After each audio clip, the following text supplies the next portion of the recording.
A França presta homenagem aos policiais mortos nos atentados da semana passada. Em Paris, milhares de pessoas acompanharam o funeral dos 3 policiais mortos, incluindo um muçulmano, durante os ataques na semana passada. As famílias das vítimas receberam a maior honraria de bravura da França. O presidente François Hollande participou da cerimônia e disse que a ameaça permanece dentro e fora da França, mas que o país se manterá em pé.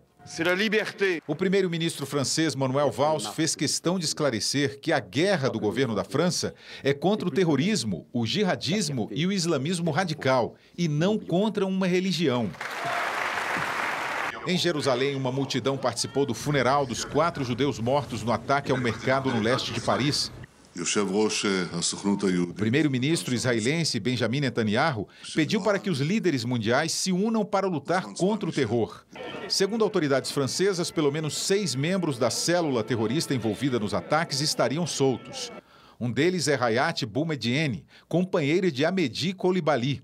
Ele foi morto na sexta-feira após fazer 15 reféns em um mercado judaico e matar 4 deles. Hoje foi divulgado um novo vídeo com imagens da fuga dos irmãos Kouachi, autores do atentado à sede do jornal Charlie Hebdo. A gravação feita por um cinegrafista no topo de um prédio mostra os 2 irmãos vestidos de preto e com metralhadoras nas mãos. Um deles, antes de entrar no carro, grita: "Nós vingamos o profeta Maomé e a Al-Qaeda do Iêmen." Depois seguem por uma rua e param em frente a uma viatura da polícia. Os 2 terroristas saem e atiram. Os policiais recuam e os irmãos fogem. Xerife e Said Kouachi foram mortos na última sexta-feira, 2 dias depois do ataque ao jornal. A primeira edição do jornal Charlie Hebdo, depois do atentado, vai ser lançada amanhã em mais de 20 países. A capa terá uma caricatura do profeta Maomé. A capa foi apresentada pelo novo chefe de redação do Charlie Hebdo, Gérard Biard. Ela traz a frase "Tudo está perdoado" e mostra um desenho do profeta Maomé com uma lágrima nos olhos, carregando um cartaz com a frase "Je suis Charlie", lema das manifestações contra o atentado. Biard disse que o Maomé apresentado na capa é muito mais simpático que o empunhado pelos homens que fizeram os disparos. O jornal vai circular com desenhos inéditos de Stéphanie Charbonnier, Georges Wolinski, Jean Cabou e Bernard Velhac, conhecido por Tinu, mortos no ataque. Esta edição foi feita pelos sobreviventes do atentado, sem a contribuição de colaboradores externos. O jornal será traduzido para 16 idiomas, entre eles inglês, espanhol, italiano, árabe, turco e português. A tiragem será de 3 milhões de exemplares. O ataque à sede do jornal deixou 12 mortos entre policiais, jornalistas e cartunistas. As principais organizações muçulmanas na França pediram calma à sua comunidade e que evite reações emocionais com o lançamento da edição. O principal clérigo do Egito alertou o jornal contra a publicação da nova caricatura de Maomé, dizendo que era um ato racista, que iria incitar o ódio e revoltar os muçulmanos ao redor do mundo. Essa capa pode incitar mais ainda o ódio, Pondé? Eu acho que pode. Mas, ao mesmo tempo, eu acho importante... Primeiro, eu acho que a capa foi muito bem esteticamente, conceitualmente produzida, porque traz a imagem do profeta, que é como se fosse um statement, uma afirmação da Charlie Hebdo dizendo: nós continuamos sendo aquilo que nós somos. Portanto, continuamos a reproduzir. Assim como a Charlie Hebdo faz e fez piadas com os católicos do que as charges com o Muhammad. Muito piores. E com judeus e com todo mundo, não só religião. Mas, ao mesmo tempo, a charge, ela traz essa frase do Je suis Charlie, que também pode ser vista como provocação, no sentido de que é como se a revista estivesse dizendo assim: o profeta está do nosso lado. Não do lado de vocês. No sentido, quem é vocês aí? Não os muçulmanos. Vocês aí é o fundamentalismo islâmico. São os grupos terroristas, não os muçulmanos como todo.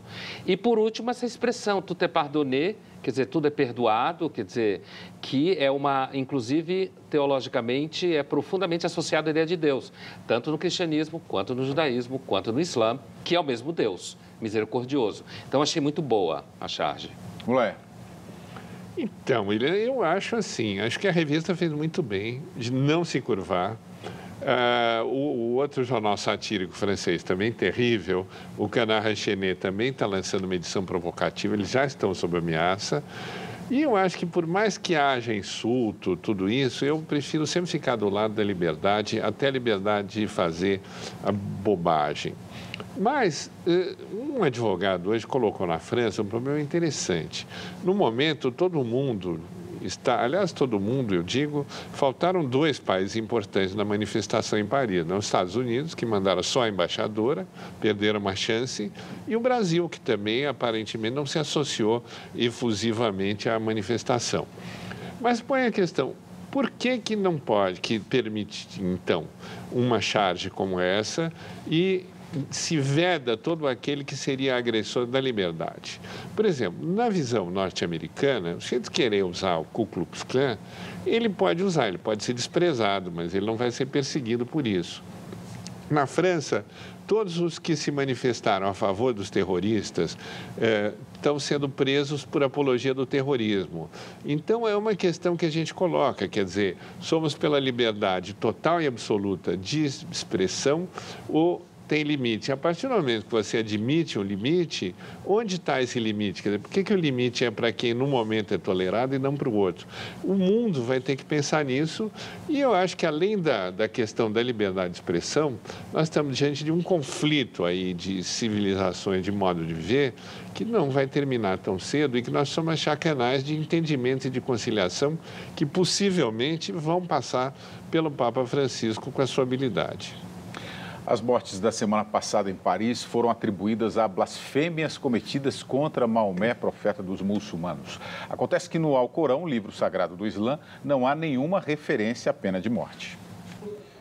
Membro do Conselho dos Teólogos da Comunidade Islâmica no Brasil, o Sheik afirma: nenhum versículo no Alcorão Sagrado que explica ou que condena a pena da morte contra qualquer pessoa pratica a blasfêmia contra alguma figura religiosa dentro da religião islâmica. No Alcorão está escrito: os que molestarem o mensageiro de Alá terão um doloroso castigo. Mas o mesmo livro sagrado fala que tal punição só pode ser aplicada aos muçulmanos e estes devem ser levados a um julgamento justo e oficial. O termo blasfêmia sequer aparece no Alcorão, embora ela seja punida com a morte em alguns países de maioria muçulmana. No Paquistão, pelo menos 14 pessoas estão prestes a receber a pena capital por esse motivo. Quando existe interpretação, não existe a religião.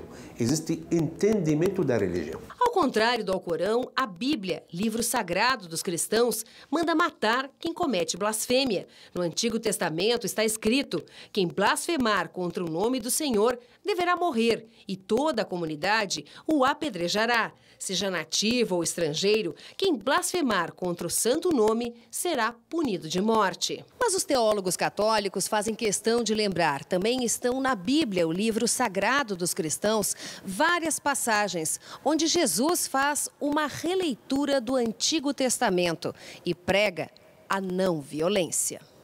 Por exemplo, em Mateus capítulo 5, versículo 43, diz Jesus: ouviste o que vos foi dito, amarás o teu amigo e odiarás teu inimigo. Eu, porém, vos digo, amai vossos inimigos e orai por quem vos faz o mal. O diretor da Faculdade de Teologia da PUC de São Paulo lembra ainda o mandamento maior dos cristãos: amar a Deus sobre todas as coisas e amar o próximo como a si mesmo, ou amar o próximo como Deus amou, ou como eu vos amei, assim como ele vos disse. Quem ama, entendido com aquele amor que Deus nos deu, jamais mataria. Ele poderia morrer pelo outro, mas matar nunca. E aí, vocês acham que a religião tem sido usada aí ao longo da história para justificar a violência do homem? A religião já foi assunto de muita violência e entre cristãos e muçulmanos, por exemplo, no século XVI, o mar Mediterrâneo ardeu com mortes e cristão fazia muçulmano escravo, muçulmano fazia cristão escravo. Quer dizer, isso é muito antigo, não é uma novidade. Esses conflitos que existem, que religião não é uma novidade. Mas eu queria pontuar uma coisa nessa matéria, que é o seguinte: livro religioso pode ser interpretado por qualquer lado. Acho que a questão aqui é uma questão política histórica. A Europa e depois os países que foram, de alguma forma, colonizados no século XVI, XVII pela Europa, acabaram, de alguma forma, assimilando uma separação entre religião e Estado. Ou seja, o processo de criação da República, a filosofia iluminista, quer dizer, você tem uma série de coisas que construíram essa ideia que a gente tem hoje de que o cristianismo, por exemplo, no Ocidente, que é a religião majoritária, ela está, mas ela não é. Por exemplo, você não vai chamar, vamos dizer assim, um sujeito mata uma pessoa e vai a julgamento e diz que foi o demônio que mandou. Você não vai chamar um padre para dizer, foi o demônio mesmo que mandou? Não. Você vai chamar um psiquiatra, certo? Para avaliar o caso clínico dele. Ou seja, você tem um esforço de separação entre religião e Estado e uma certa submissão da religião ao Estado. Tem uma série de autores que discutem isso, na França, na Inglaterra, nos Estados Unidos, entre outros. E o que acontece muito com muitas sociedades islâmicas é que, historicamente, esse processo não se deu. Eu não quero dizer que vai se dar ou que deve se dar, mas não se deu. Então, o fato é que você tem, por exemplo, em alguns países, como a matéria mesmo diz, em alguns países de maioria muçulmana, que se você pregar uma outra religião, você pode ter problema. Certo? Porque você não pode pregar lá porque a religião oficial é, no caso, o Islã. Então, o que eu queria dizer é o seguinte, o problema aqui não me parece a religião enquanto tal. Me parece uma questão de estrutura política e de história política dos países. Eu acho que é uma análise bastante interessante, porque a quantidade de males que se fez em nome da religião é incontável. E isso, durante todos os tempos da Idade Média, é uma coisa terrível, né? E ainda hoje, quer dizer, a motivação. E, às vezes, é um louco, né, que comete uma série de assassinatos em série e diz que foi Deus que mandou. Então, o suposto mandamento divino pode ser um pretexto horroroso e muito convincente para quem quer exercer a violência. E nós temos que tomar muito cuidado com esse tipo de argumento e, ao mesmo tempo, lutar para preservar a liberdade religiosa, porque o exercício da religião em si não deveria causar nenhum mal.